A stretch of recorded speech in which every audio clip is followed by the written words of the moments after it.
Bonsoir, bonsoir.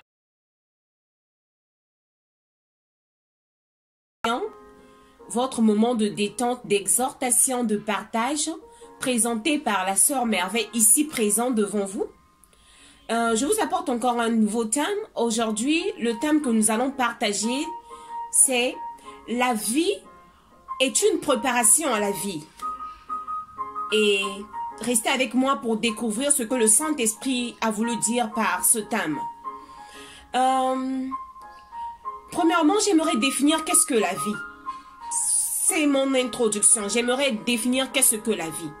J'ai défini la vie comme étant une marge entre la naissance et la mort. En l'homme, il y a deux sortes de vie.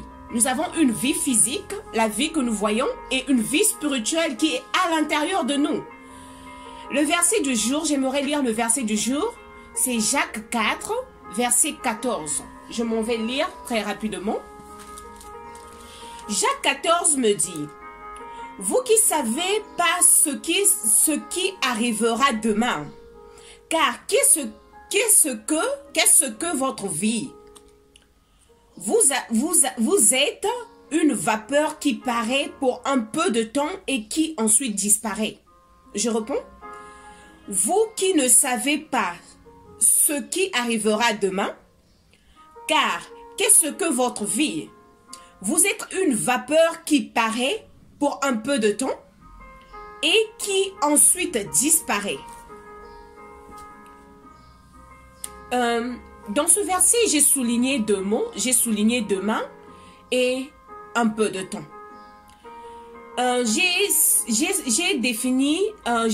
redéfini la définition de la vie par rapport à la première définition que je vous avais donnée. Quand on essaye de regarder dans ce verset, la notion du temps se répète. Demain, ça veut dire le temps au futur. Et un peu de temps, ça veut dire que c'est à une courte durée. Donc, j'ai redéfini la vie par rapport à ces versets comme étant une marge de temps à courte durée indéterminée au futur. Savez-vous que le temps est un remède? Le temps est un remède indéfini. C'est-à-dire que tant que le temps est temps, il y a encore de l'espoir. Mais le même temps peut s'arrêter n'importe quand. C'est ça le comble. J'ai deux questions interrogatives à vous poser, à me poser. Qu'est-ce que la vie si ce n'est pas une soif sans soulagement? Deuxièmement, qu'est-ce que la vie si ce n'est pas une possessif sans possession, un processus sans portion? Répondons à cette question, à ces questions. Par ce thème, qu'est-ce que j'aimerais partager? J'aimerais partager quelque chose de très important. Au-delà du physique que nous voyons, que nous entretenons, que nous nourrissons, à l'intérieur de nous, il y a un homme spirituel. Le plus souvent, nous prenons soin du physique et nous oublions le spirituel.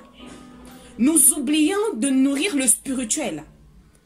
Et tant qu'homme, j'aimerais nous faire savoir ou encore nous rappeler que nous sommes passagers.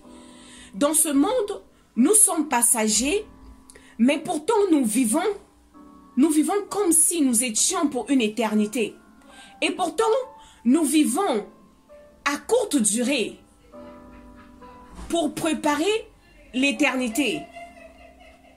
Parce que l'éternité se prépare à notre vivant. Nous vivons pour préparer une vie. Nous vivons afin d'obtenir une vie. Parce que la vie que nous avons maintenant, c'est une vie à courte durée. Donc pendant que nous vivons, nous devons savoir que nous devons nous préparer. Parce que la mort peut surgir n'importe quand. La mort peut surgir n'importe quel moment. Mais étant que chrétiens, nous devons nous préparer. Nous devons nous préparer pour la vie éternelle. Nous devons nous préparer afin de garantir notre place au ciel. Comment préparer notre place au ciel? C'est en nourrissant l'homme spirituel. C'est en nourrissant celui qui est à l'intérieur de nous. Préparons-nous pour la vie éternelle. Préparons-nous afin de garantir notre place au ciel. Préparons-nous tant que nous vivons, il y a encore de l'espoir, parce qu'il y a encore le temps qui coule. Mais quand le temps s'arrête, il n'y a plus de l'espoir. Donc ce que nous devons faire, c'est de se préparer en vivant une vie de consécration, en vivant une vie de sainteté. En nous, nous avons le Christ. Nous avons en nous le Christ qui a payé le prix. Il avait payé ce prix pendant que nous étions rejetés, parce que nous avons eu à désobéir, nous avons péché. L'Éternel s'est porté garant. Il a racheté nos vies. Il a racheté nos vies par le prix précieux de son sang. Il est mort afin qu'il vive en nous. Il est mort afin qu'il vive en nous. Ce qui veut dire qu'en nous, on a le Christ. Donc, pour mériter, pour obtenir la couronne de gloire qui est la vie éternelle, nous devons vivre en accord avec celui qui est en nous. Celui qui est en nous est la vie. Celui qui est en nous est la vie. Donc, nous devons vivre en accord avec lui. Marcher selon lui. Marcher comme lui. Préparons-nous, lisons la parole de Dieu, marchons, ayons la crainte de Dieu, marchons dans l'obéissance pour ne plus perdre cette vie. Parce que si je te pose la question, maintenant, si Dieu venait, où iras-tu? Où iras-tu? Es-tu prêt? Es-tu prêt? Es-tu prêt? Préparons-nous, bien-aimés, parce que cette vie n'est que de l'herbe qui se dissipe. Ce n'est que le vent qui se dissipe. Tant que nous vivons, préparons-nous. Parce qu'après la mort, il n'y a plus le rachat. Après la vie, il n'y a plus le rachat. Quand nous sommes déjà morts, nous serons appelés au jugement. Donc préparons-nous à notre vivant. Préparons-nous chrétiens. Parce que la fin du monde, ce n'est pas seulement un ébroulement. Mais la fin du monde peut être ta mort. La fin du monde peut être ma mort. Donc nous devons nous préparer. Nous devons nous préparer parce que Jésus revient bientôt. Les signes sont là. Il ne nous reste plus assez de temps. Ceux qui sont passés, il n'y a plus d'espoir pour eux. Mais nous qui demeurons vivants, nous devons nous préparer afin d'hériter cette couronne. Ne soyons pas chrétiens pour aller finir en enfer. Ne soyons pas chrétiens pour aller finir en enfer. Parce que, étant que chrétiens, nous faisons des sacrifices. Nous faisons des sacrifices à notre vivant. Pour finir en beauté. Pour obtenir la vie éternelle. Ne perds pas ton temps en étant chrétien et à la fin, tu te retrouves en enfer.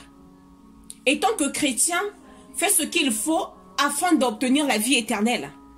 La vie éternelle, c'est en prenant conscience. En soi, la vie, c'est Jésus. La vie, c'est Jésus parce qu'il avait pris notre place. Il avait pris notre place. Il avait accepté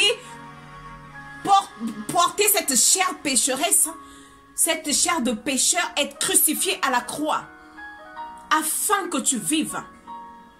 Il a accepté crucifier sa chair pour vivre en nous, afin que nous aussi, à notre tour, nous acceptons de crucifier nos désirs, crucifier nos passions, afin d'être comme lui.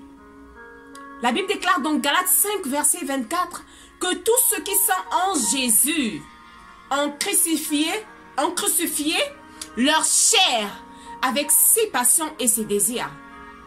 La chair est faible, mais l'esprit est bien disposé. Vivons selon l'esprit pour ne pas accomplir les désirs de la chair. Parce que la chair a des désirs contraires à ceux de l'esprit. L'esprit est fort. L'esprit nous fortifie. Mais la chair veut qu'on puisse le satisfaire par les désirs, par les passions, par ce que nous voyons. La Bible déclare, ne vous conformez pas au siècle présent. Ne vous conformez pas au siècle présent. Ouvrons les yeux, bien-aimés. La fin n'est plus loin, la fin est proche. La fin, ce n'est pas un ébroulement. La fin peut être ta mort, la fin peut être ma mort. Donc nous devons nous préparer parce que nous sommes sur cette terre à courte durée. Combien sont passés? Il n'y a plus d'espoir pour eux. Mais nous sommes là, il y a encore de l'espoir pour nous. Soyons au point tous les jours, préparons-nous tous les jours. Préparons-nous tous les jours. Vivons une vie de consécration. Ça sert à quoi d'être chrétien aujourd'hui et de se retrouver en enfer, tandis que nous avons la vie en nous? Pourquoi pas s'approprier cette vie? Ça sert à quoi d'être chrétien aujourd'hui et de se retrouver en enfer? Ça sera un travail pour rien, un sacrifice pour rien. Jésus n'est pas mort pour qu'on se retrouve en enfer. Jésus est mort pour que nous soyons sauvés. Pour que nous puissions avoir une place auprès du Père. Nous ne devons pas passer en vain. Nous devons obtenir cette couronne. La Bible déclare, vaut mieux la fin d'une chose que son commencement. Pourquoi commencer chrétien et puis finir en enfer? Vaut mieux la fin d'une chose que son commencement. Parce que la fin définit, la fin détermine qui tu es vraiment. Tu peux être pasteur et puis te retrouver en enfer. Tu peux être servante de Dieu, adoratrice, mais te retrouver en enfer. Parce que tu ne te prépares pas. Tu ne sacrifies pas ce que tu aimes tant. Parce que cette vie, c'est une vie de sacrifice. Tout ce que nous faisons ici-bas est sacrifice. On ne peut rien obtenir sans sacrifice. Voilà pourquoi nous devons sacrifier ce que nous aimons. Nos passions, nos désirs. De ne pas se conformer au siècle présent. De ne pas nous dire que l'éternité n'existe pas. Si on se dit que l'éternité n'existe pas, mais ça sert à quoi alors de servir ce Dieu-là? Pour obtenir rien à la fin. L'éternité existe. Nous devons croire à l'éternité. Nous devons croire en cela. Garantis ta place tant que tu es vivant. Vis pour préparer une vie. Ne vis pas pour te préparer à la mort, mais vis pour préparer une vie. Que as-tu de plus que celui qui est mort? Que as-tu de plus que celui qui a perdu sa vie? Aujourd'hui, c'est son tour. Mais demain, ça peut être ton tour. Ça peut être mon tour. Parce que nous choisissons pas le jour de notre mort. Nous connaissons le jour de notre naissance. Je connais, je suis consciente du jour à laquelle j'étais née. Mais je ne connais pas quand est-ce que je m'en irai. Je ne sais pas quand est-ce que je m'en irai. Celui qui est passé avait de la valeur pendant qu'il était vivant parce qu'il pouvait aussi se préparer. Nous ne connaissons ni l'heure. Nous ne connaissons ni l'année. Nous vivons juste par sa grâce. Et parce que tu es belle. Aujourd'hui, tu te réjouis parce que tu as de l'argent. Tu te réjouis parce que tu construis des maisons. Mais après cela, où iras-tu? Après cela, ces choses resteront sur terre. Cette vie est partielle. La vie est si courte. La vie est si courte que nous devons prendre conscience. Prenons conscience. Prenons conscience. La vie est si courte. Ne te réjouis pas de ce que tu as aujourd'hui. Mais prépare-toi pour demain. Prépare-toi pour demain. Parce que l'avenir détermine qui tu es aujourd'hui. Dieu t'appellera en justice. Que diras-tu? J'étais en train d'embellir ma chair. J'étais en train d'embellir mon physique. Mais le physique, c'est juste de la poussière qui se retrouve dans les cimetières. Nous devons nous préparer, bien-aimés. Préparons-nous. Ne serons pas chrétiens pour se retrouver en enfer. Ne serons pas chrétiens pour se retrouver nulle part. C'est injuste. Il y a un choix. En toute chose, il y a un choix. Il y a le bien et le mal. Soit tu choisis le bien ou tu choisis le mal. Soit tu choisis la lumière, soit tu choisis les ténèbres. Quel est ton choix? Positionne-toi. Réjouis-toi tant que tu es vivant. Mais n'oublie pas que la mort existe. Réjouis-toi de la personne que tu es. Mais n'oublie pas que tu dois garantir ta place pour l'éternité. Embellis ton physique. Mais n'oublie pas que le spirituel est plus que le physique. Parce que le spirituel, c'est pour l'éternité. Mais le physique, c'est juste quelque chose de partiel, à courte durée. Un vent qui se dissipe. De l'herbe qui se dissipe. Que fais-tu pendant ton vivant? Que fais-tu pendant ton vivant? Te prépares-tu pour l'éternité? Ou tu embellis juste le corps qui est une astuce qui passera? Les biens de ce monde passeront. Tout ce que nous voyons ici-bas passera. Seule la parole de Dieu demeure pour l'éternité. Parce que la parole, c'est Jésus-Christ en personne. La parole, c'est Jésus. Tout ce que nous voyons ici passera. Les biens de ce monde passeront. Seule la parole demeure pour l'éternité. Seule la parole demeure pour l'éternité. La parole, c'est Jésus. La vie, c'est Jésus. Prenons cette opportunité. Prenons cette opportunité. Nous avons la vie en nous. Travaillons pour cette vie. Vivons pour nous. C'est ça le message que j'avais à partager. Tant que nous sommes vivants, préparons-nous à la vie éternelle.